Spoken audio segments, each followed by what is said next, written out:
In today's video, I'm going to teach you how to create availability schedule in Calendly. Before we start clicking around, here's the goal. We're going to set up a clear weekly schedule that tells Calendly exactly when people can book time with you.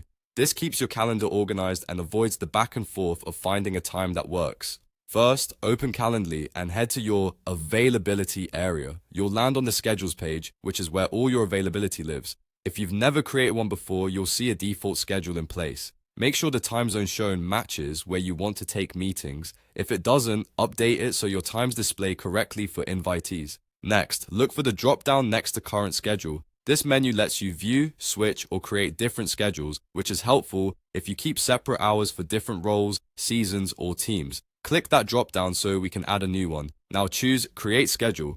You'll be prompted to set it up. Give your schedule a clear, memorable name, something like Standard Work Hours or Client Calls Only.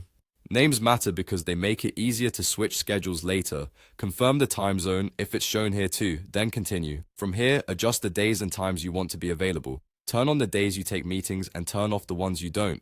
For each active day, click the time range and set your start and end times. Say 9 a.m. to 5 p.m. If you like breaks in the middle of the day, add another time interval instead of one long block. For example, you could set 9 a.m. to 12 p.m., then 1 p.m. to 5 p.m. to preserve your lunch hour or focus time. Need the same hours across multiple days? Set one day, then copy those hours to other days to speed things up. If a certain day has shorter availability, simply edit that day's range. Your changes won't affect the others. As you fine-tune, think about your typical meeting lengths and energy levels. Leaving a small gap between blocks can prevent back-to-back fatigue. Also, if you work with people in different time zones, double-check how your hours look from their perspective. Calendly automatically handles conversions, but it's always good to confirm. When everything looks right, save your changes. Your new schedule will now appear in the current schedule dropdown, and you can switch to it anytime. That's it. Your availability is set, clear, and ready to book.